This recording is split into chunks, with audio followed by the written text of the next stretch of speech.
မူခင်းဆရာဝန်နဲ့တွေ့ဆုံ၍ပြီးဦးမင်းမောင်ဟာသူ၏စခန်းကိုပြန်လာခဲ့ပါတယ်။တစ်ဆက်တည်းမှာပဲသူ့လက်အောက်ရဲမေအားမြို့အတွင်းရှိမိဘမဲ့ကေဟာအားလုံးရဲ့တပတ်အတွင်းလူပြောက်စရင်ရှိမရှိတွားရောက်စစ်ဆေးခိုင်းပါတယ်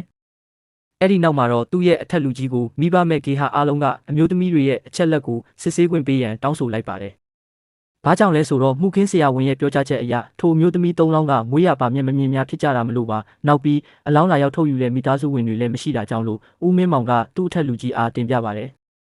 စုံထောက်ကြီးဦးမင်းမောင်ဟာအထူးခွင့်ပြုချက်ရပြီးတာနဲ့ဂေဟာတစ်ခုရဲ့တီလာရှင်မာတာကြီးနဲ့တွားရောက်တွေ့ဆုံစစ်ဆေးမှုပြုလုပ်ခဲ့ပါတယ်။အစပိုင်းမှာတော့မာတာကြီးကသူ့ရဲ့အထက်လူကြီးဖာတာကြီးကခီးသွားနေ၍သူ့ခွင့်ပြုချက်မရဘဲဂေဟာရဲ့လူစည်ရင်းချက်လက်ကိုသူမ၏သဘောအတိုင်းပေးမရကြောင်းဦးမင်းမောင်အားပြန်လည်တုံ့ပြန်ပါတယ်။အဲ့ဒါနဲ့ပဲစုံထောက်ကြီးဦးမင်းမောင်ကလည်းချက်ချင်းပဲသူ့စီမှာအသင်းပါလာတဲ့ရဲမင်းကြီးရဲ့အထူးခွင့်ပြုမိန့်ကိုမာတာကြီးအားထုတ်ပြလိုက်ပါတယ်။မာတာကြီးလည်းညင်းမရတော့တာကြောင့်ဦးမင်းမောင်လိုချင်တဲ့အချက်လက်ကိုပေးလိုက်ပါတယ်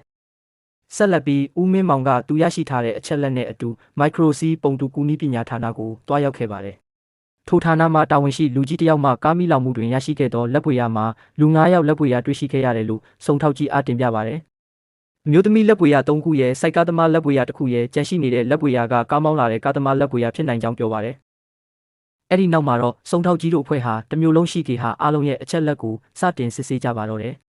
အချိန်တော်ကြာစစ်ဆေးပြီးတဲ့နောက်မှာတော့ကားမီလောင်မှုတွင်စစ်ဆေးရရှိထားသောလက်ပွေရများနဲ့တိုက်ဆိုင်မှုမရှိတာကိုသိကြရပါတယ်။အဲ့ဒါနဲ့ပဲနောက်ဆုံးကြံနေတဲ့ဖိုင်တစ်ခုကိုစစ်ဆေးကြတဲ့အချိန်မှာတော့ရှေ့ကနီးတူတိုက်ဆိုင်မှုမရှိကြောင်းတွေ့ရပါတယ်။ဒါပေမဲ့ထူးဆန်းတာကအဲ့ဒီဖိုင်ကစုစုပေါင်းစာမျက်နှာ150ရှိပေမဲ့စစ်ဆေးမှုပြီးဆုံးကြောင်းတွေ့ခဲ့ရတာကစာမျက်နှာ130အတွက်သာဖြစ်တယ်။အဲ့ဒါကြောင့်ဦးမင်းမောင်လည်းမတင်ကတာနဲ့ပဲထိုဖိုင်အားစစ်ဆေးကြည့်တဲ့အခါမှာတော့စာမျက်နှာ12ရက်စာလောက်ကစုပ်ဖြတ်ခံထားရကြောင်းတွေ့ခဲ့ရတယ်။